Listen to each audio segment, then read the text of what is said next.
Assalamualaikum warahmatullahi wabarakatuh. Waalaikumsalam warahmatullahi. Jumpa lagi bersama saya Rijang, dan biasanya ini Pak ditemani sama teman saya, cuman barusan teman saya ada halangan, ada sedikit ini ada keperluan di ini ya, podcast pinggir jalan. Podcast pinggir jalan.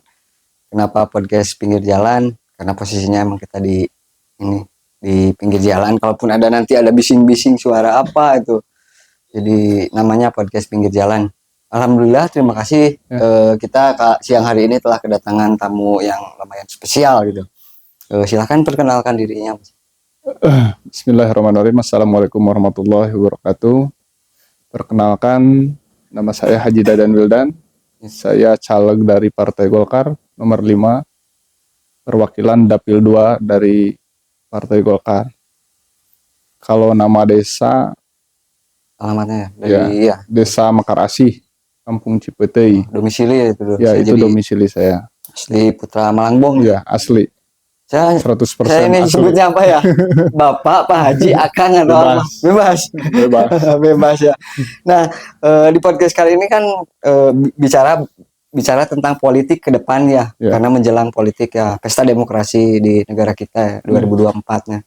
Berbicara politik, kenapa sih, apa tujuan Bapak mencalonkan, tujuan Akang mencalonkan sehingga harus Akang itu berani mencalonkan, punya tujuan apa, punya misi apa, silahkan paparkan Kang. Kalau saya sebenarnya kebetulan saya itu mantan kades, kepala desa, dan kepedulian saya terhadap Malangbong kemarin karena hampir selama menjabat jadi ketua APDESI, saya tahu luasnya Malangbong, kebutuhan Malangbong. Jadi termotivasi ketika saya sekarang mencalonkan itu ingin memperjuangkan Malangbong, terutama dalam 1, pemekaran kecamatan, 2, pemekaran desa. Desa yang dimaksud itu bukan Desa Mekar Asih. Yang harus sudah mekar itu 1, pemekaran Desa Haur Kuning, 2, Desa Cibunar, 3, Desa Malangbong, 4, Desa Cikarag. Jadi walaupun saya asli orang Mekar Asih, saya mantan kepala desa, tapi kepedulian tersebut dan cita-cita tersebut untuk Kecamatan Malangbong itu bagian cita-cita saya, tapi bukan janji ya Pak. Nah, itu. Jadi seenggaknya punya track record, punya visi yang jelas ya itu. Terus tahu permasalahan bahwa yang dibutuhkan di Malangbong itu apa, dan jalannya untuk menuju ke sana itu ya salah satunya harus mencalonkan. Ya harus, karena tidak akan bisa Pak memperjuangkan apa yang tadi saya katakan itu ketika tidak ada perwakilan dewan dari Kecamatan Malangbong. Contoh, Kersamaan aja bisa kan, cuma 6 desa. Ya benar-benar. Malangbong itu 24 desa, seharusnya itu harus sudah 3. Nah, berbicara tentang pemekaran desa, cukup menarik ini, cukup belum saya sempat bahas ataupun sempat singgung. Kalaupun nanti pemekaran di kecamatan itu yang berpotensi untuk menjadi kecamatannya sendiri, itu menurut Bapak di mana? Ya seharusnya kita ambil netral aja ya, karena kalau Allah nakdirkan saya jadi kepala desa, jadi dewan, Pak, dan ada peluang dan ada kesempatan untuk bisa memekarkan, dan saya itu akan memperjuangkan itu. Yang harus potensi itu emang daerah ini, selatan Pak. Kalau dibilang saya kan utara. Ya, selatan itu berarti desanya itu Giri Makmur, Sanding, Karangmulia, Jawa Baru, Hutanagara kan itu potensi harus di situ. Karena kalau terjadi atau istilahnya kecamatan di situ, minimal masyarakat itu tidak jauh-jauh Pak. Ketika punya kebutuhan ke kecamatan. Kedua, sudahlah ada Kecamatan Malangbong ya. Itu Malangbong itu seharusnya bukan jadi 2, jadi 3 yang sudah layak gitu. Karena 24 dibagi 3 kan 8 desanya masih cukup lah. Nanti pemekaran desa gitu akan bertambah desa kan. Karena bertambah desa kembali. Itulah yang saya cita-citakan. Jadi minimalnya masyarakat Giri Makmur itu tidak jauh lah ke kecamatan. Nanti kalau bisa ke Sanding, bisa ke Lewo lah paling jauh ya. Itu. Paling enggak secara administrasi pun kita bisa lebih dekat. Terus sarana penunjang puskesmas, koramil nanti kan bisa ada juga. Potensi desa bisa lebih luas. Nah, itu ya. Terus anggaran dananya dari atasnya juga kan nggak seperti sekarang. Misalkan sekian terbagi 24 desa. Iya. Kan? Jadi dampak dari besarnya desa ya. Kebetulan saya kemarin menjabat ya jadi kepala desa. Ketika ada aspirasi Pak. ya contoh ya. Salah satu contoh ketika ada aspirasi, contoh misalkan 6 desa. Di sini karena ada 24 desa. Ya. Berarti 18 desa itu gak kebagian, benar nggak Pak? Benar. Ya gitu. Dari situ ya dilihatlah mana yang lebih berpotensi, bukan kepala desanya tidak bisa, bukan. Cuman kan di politik itu atau istilahnya jadi kepala, siapa yang lebih punya peluang ngambil program tersebut. Tetapi kalau desa itu sudah bisa dimekakan jadi 3, minimal seorang ya satu secara yang tadi tidak jauh, kedua ada program mungkin bisa kebagian sama-sama lah, anggaran itu akan lebih besar ya. Terus itu kan secara apa, historis, geografis dan administrasi. Terus untuk tingkat apa ya, bukan kebutuhan, tingkat masalah di setiap desa itu sebenarnya apa sih? Apakah masalah di desa-desa berbeda-beda ataupun apa? Misalkan di desa saya sendiri ada masalah sampah, security system dan air. Apakah di desa lain memiliki apa tingkat yang kebutuhan masyarakat itu harusnya ini sama? Kebetulan kalau permasalahan desa itu pasti desa masing-masing itu pasti ada. Karena apa ya? Menjabat kepala desa 1 periode itu belum cukup. Karena ada perencanaan. Ya minimalnya 2 periode lah. Itu desa akan kelihatan dan apa namanya? Jadi berkelanjutan gitu. Tapi itu kan balik lagi ke masyarakat ya, istilahnya menilai pas sosok tersebut jadi kepala desa bagus tidak di depan masyarakat, atau silaturahminya atau ngebangunnya kan seperti gitu ya. Pastilah tidak segampang yang saya ucapkan gitu tentang istilahnya apa namanya, ada masalah desa yang tadi kata saya istilahnya ada sampah, di sini kurang bangunan, di sini gak ada airnya. Itu peluang itu sebenarnya besar. Ada gimana balik lagi ke kepala desanya. Dan tujuan saya kita balik lagi ke pencalonannya Pak. Karena yang sangat untuk sekarang masyarakat Malangbong itu belum tahu Mbak. Di sini itu ada calon. Ya, hampir 11 benar 11 calon yang dari. Kenapa sih warga Malangbong masih ada yang selalu membawa calon orang luar? Itu yang saya istilahnya apa namanya kan? Gitu. Sayangkan kan? Ya emang disayangkan, cukup menarik juga perbincangan masalah ini Pak. Cuman misalkan ini makan kalau kita kukukan yang dari Malangbong, nah secara Bapak pengalaman pribadi, kalaupun Bapak kampanye di Dapil Kecamatan Malangbong gimana kalaupun diserang kayak gitu? Ya akan jadi hambatan, Pak. Karena sekarang kan regulasinya ya atau istilahnya apa namanya? Contoh misalkan saya kampanye ke satu kampung atau beda desa. Beda kecamatan lah. Beda kecamatan. Sedangkan mungkin hari ini kan saya lewat 1 bulan itu datang lagi calon luar, apalagi diiming-imingi di situ mau ada apa di situ, itu sebenarnya itu permainan politik itu sangat kompleks ya. Sangat kompleks. Tambah lagi emang bukan semuanya tidak ada peluang ya. Biaya kampanye sekarang itu lebih tinggi Pak. Karena kalau dulu itu zaman Pak Nan Pak Ayah, calon kan tidak terlalu banyak. Sekarang kan gitu, kan manas-manas kan sekarang mah.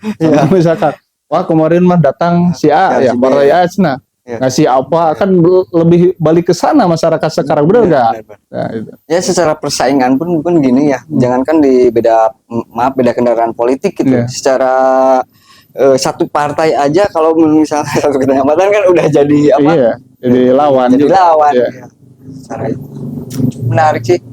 Terus apa ya? Kita ngobrol kemarin itu ngobrolnya yang ini nih, sejauh ini apa sih yang udah dilakukan Pak Haji sendiri untuk Malangbong ataupun untuk desa sekitar, biar saya pernah ngelakuin ini, saya pernah berkontribusi besar untuk apa misalnya. Pengalaman yang paling berharga atau membuat saya itu bangga pernah Malangbong itu pernah diginiin sama. Ya pertama dari desa dulu ya Pak, karena saya itu 2016 itu terpilih jadi kepala desa. Kebetulan desa saya itu tertinggal Pak, dari 24 desa itu, bahkan kantor desa Mekaras itu paling jelek. Silahkan sekarang lagi penataan, bahkan kemarin itu ada hambatan COVID Pak. Ya, Ya, COVID. kalau itu ya Semuanya. alhamdulillah selama saya menjabat jalan Masih ya, tetap berjalan. ya jalan bagus lah. Kantor desa yang tadi disebutkan air, saya bikin sumur bor di mana-mana. Kedua saya bikin jalan ke pertanian karena masyarakat kebanyakan kalau di desa itu bertani, Pak. Saya bikin jalan tani ke yang namanya dulu itu Manuk Mandi dan istilahnya kampung Negla itu ke atas sampai gunung itu sudah dibikin jalan. Jadi masyarakat sudah menikmati. Kedua, selama saya menjabat itu kan bukan saja jadi kepala desa. Alhamdulillah saya pemilihan 2020 saya jadilah ketua APDESI dan saya juga memegang ketua PBSI Poli. Saya pernah mengantarkan Kecamatan Malamong itu masuk final. Bahkan itu potensi juara itu sudah ada di Porkab itu. Alhamdulillah saya aktif di berbagai organisasi, bahkan yang tadi disebutkan kontribusi saya selalu lah kalau ada misalkan anak mana dari desa-desa itu kalau ada konfirmasi sama saya, alhamdulillah itu berjalan. Kebetulan Pak, saya kangen itu dulu waktu saya kecil kan suka ada kompetisi meskipun di desa tapi skalanya 24 tim atau berapa tim gitu, saya nonton di itu. Terus saya kangen tuh, cobalah di Malang itu bikin event yang seperti itu lagi. Ya insya Allah kita kan tinggal berkomunikasi satu sama tokoh, dua kepala desa, di tiga pihak berwajib. Semuanya itu tidak akan ada yang tidak bisa. Contoh kemarin kan di Sukajaya itu aman-aman saja. Kalau main bola itu wajar pasti ada gesekan dari mana-mana, jangankan sekelas istilahnya desa. Ya, sekelas Liga 1 tetap aja ya kalau misalnya, cuman balik lagi kita yang bertanggung jawabnya itu. Ya, kalau masalah kan potensi resikonya udah Iya, udah kita pasti fine-fine aja kan gitu. Menarik Pak, berbicara untuk ini ya, saya belum pernah menanyakan ke siapapun Pak untuk strategi pemenangan Bapak itu seperti apa. Apakah Bapak punya tim solid atau maaf bukan tim solid, tim pemenangan Bapak itu gimana sistemnya ataupun cara kerjanya ataupun polling dan sebagainya? Kalau saya pertama ya dari pertama dulu perencanaan. Kita dan tim atau tim sukses itu bikin perencanaan yang sangat matang. Ada dapil 2, itu ada 7 kecamatan. Kita fokus dulu di Malangbong. Mana lumbung yang terbesar kita ambil. Tapi kita juga jangan terlalu memaksakan yang tidak akan masuk ke kita. Contoh misalkan kalau di sini itu lumbungnya misalkan Panan. Walaupun kita mau masuk itu akan susah. Dapat 1, 2 atau 3 sampai 10 itu sudah bagus lah kalau istilahnya di zona orang lain ya. Cuman kalau saya punya dasar yang tadi di kepala desa. Saya pernah jadi kepala desa, sekarang istri saya jadi kepala desa, kakak saya jadi kepala desa. Mungkin di situ ada pengalaman sedikit-sedikit lah tentang cara bagaimana merekrut suara. Kalau diperkirakan masuk ya, kita itu sebenarnya ada 96.000, diambil 70% ya, yang akan hadir itu, tingkat kehadiran yang tadi saya pernah bilang. Itu emang betul lah. Cuman balik lagi, yang sangat punya peluang itu satu orang yang punya pengalaman. Track record, tetap itu ada dasarnya, bukan istilahnya.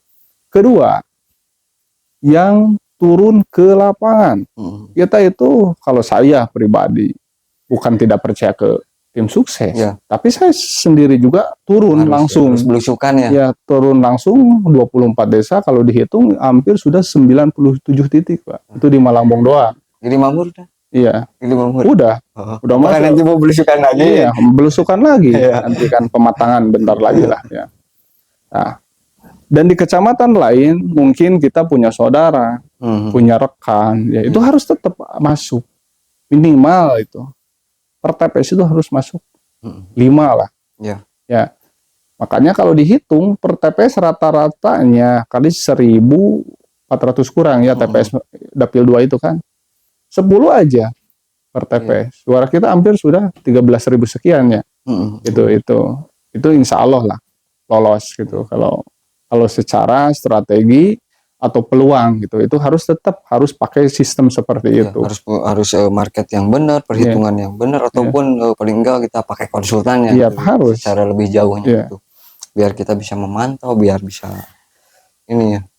Boleh ini Kang sambil ngerokok aja. Sambil ngerokok aja ya, Kak. Oke ya, nyantai sini mah. Apa yang mau disampaikan ya silakan, karena kita istilahnya podcastnya juga belak-belakan, silakan aja. Kalau kita saya berbicara. mah cuman gini, titip aja ke mobil khusus desa di sini ya. Mhm, Satu, jadikan orang Malangbong. mhm, Jadikan, karena itu istilahnya akan mempengaruhi atau istilahnya nantinya mhm, istilahnya kemanfaatannya untuk Kecamatan Malangbong. Bikinlah Malangbong kompak, bikinlah desa kompak. mhm. Karena kalau dihitung perhitungan 60.000 aja lah ambil suara Malangbong. Kalau bagi 10.000 udah 6, Pak. Benar nggak? Benar. Ya. Tapi yang saya lihat di lapangan, ya yang tadi banyak masyarakat Malangbong yang masih membawa calon orang luar. Itu yang sangat susah, peluang istilah banyak jadi di Malangbong itu. Padahal ini ya kontribusinya, kalaupun ada yang calon dari Malangbong jadi pasti mereka itu yang mendahulukan ya daerahnya sendiri. Ya iya, Malangbong yang sudah pastilah. karena Malangbong itu maaf bener-bener emang kota besar, lintas provinsi kan, potensinya itu lebih gede sebenarnya. Contoh lagi nih, dulu yang jadi itu Pak Nan sama Pak Ai. Kelihatan kan, beliau ada aspirasi. Walaupun kan jangan dianggap Pak Nan atau Pak Ai itu tidak ada kontribusi. Iya. Karena sangat luasnya desa, yang tadi disebut 24 desanya. Iya, Mungkin Pak Nan ngebangun misalkan di Giri Makmur, Pak Ai di Saning. Itu kan sama orang utara gak kelihatan. Iya benar. Ya, padahal itu pasti ada manfaatnya. Sejelek-jeleknya orang Malang itu pasti ngebangun itu di Malangbong. Itu. Kalau misalkan besoknya Mugia istilahnya ada apa namanya? Beberapa calon yang Iya, ada peluang jadi 4, jadi 3 atau jadi 5 di Malangbong. Itu kan kita bagi aja pembangunan. Iya. Saya di utara berapa desa saya bangun. Iya. Di sini ada Pak Nan, di sini ada Pak Asep Rahmat, di sini ada Pak Mudah-mudahan Ai. saya doakan calon-calon dari Malangbong sehingga ada yang banyak intinya Bang. Amin. Sehingga kita bisa berjuang, saya sebagai generasi muda ya punya harapan besar lah, intinya mah punya harapan besar kepada ini calon-calon anggota dewan untuk sama-sama intinya mah. Walaupun misalkan nanti terpilih, yang mudah-mudahan kita bisa kontribusi lebih besar untuk Malangbong, untuk desa lah, untuk desa di Kecamatan Malangbong. Harus, Pak. Karena politik itu, orang masuk ke politik itu jadi orang pintar. Contoh aja, misalkan si A itu dagang, jualan ya, bukan dagang, jualan GHUA. Kalau tidak pakai politik, itu mungkin kita tidak akan dapat bati. Benar nggak? Benar. Jadi sebenarnya masuk di politik itu dasar dari kita itu sukses. Gimana cara memanfaatkannya. Makanya dulu kan saya bukan di politik. Berawal dari apa? Ya, saya dulu dari pengusaha. Oh, dari pengusaha. Awalnya dari pengusaha, terus punya niat lain. Terus sehingga mencalonkan dulu kepala desa, terus sekarang punya niat yang lebih gede. Yang mudah-mudahan niatnya lebih gede lagi. Amin. Punya visi dan misi ke depan. Ya emang hidup perlu sih, hidup harus. Sama orang itu berhak punya cita-cita. Punya visi. Tapi yang kita mampu dan kita, kalau saya melihat untuk sekarang aja di caleg itu peluang itu besar. Asalkan kita berusaha aja sampai akhir. Sampai tanggal 14 minimal tanggal 13 lah ya. Kita berusaha sudah maksimal. Kalau sudah maksimal kita serahin aja. Takdir istilahnya apa nih, bagian itu dari Allah itu tidak akan kemana-mana lah pasti kita. Kita maksimalin aja. Prinsipnya kan seberapa besar kita usaha gak akan mengkhianati usaha tersebut. Itu akan hasilnya pun pasti sudah jelas. Lebih baik dan lebih jelas gitu. Beda kalau kita punya niat terus gak ngapa-ngapain sama aja bohong. Susah. Gitu. Kalau sekarang itu di politik itu emang yang tadi, 1 luas, 2 dapil 2 itu 7 kecamatan ditambah 77 desa. Minimalnya silaturahmi itu harus ada. Dengan silaturahmi siapa tahu kita. Ya iya, orang kan mau mencoblos gimana? Contoh misalkan kenal gitu. Juga kagak, tidak mungkin sih nyoblos saya kan seperti gitu ya. Nanti di akhirnya. Nah, berbicara tentang politik Kak, kalau boleh buka-bukaan sih, dana untuk politik itu sebesar dan sejauh mana sih, apa yang harus itu Ya kalau dihitung biaya politik untuk sekarang itu emang sangat mahal. ya mahal ya. Cuman bagaimana punya uang kita berapapun nge-manage, balik lagi manage. Satu kan untuk sekarang kita aja sosialisasi saya sendiri lah. Pasang baliho. Iya, satu pasang baliho, dua sosialisasi misalkan ngobrol sama warga.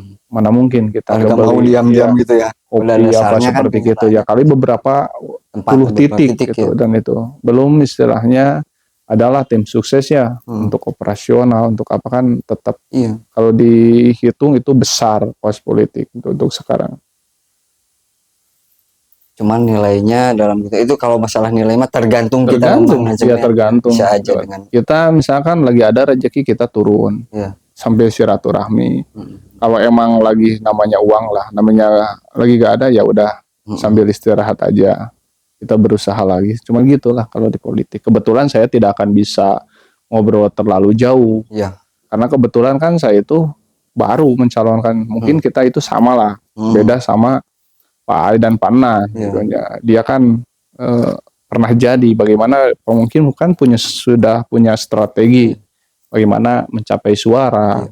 Atau cari amannya jadi kan seperti itu. Mungkin mereka itu sudah ada pengalaman lah gitu. Kalau saya itu ya sambil belajar aja. Titik poinnya bahwa untuk dana itu gak semua bisa disamaratakan sekian masing-masing kandidat masing-masing punya visi dan punya strategi pemenangan itu dengan budget yang berbeda-beda pasti berbeda-beda itu mah.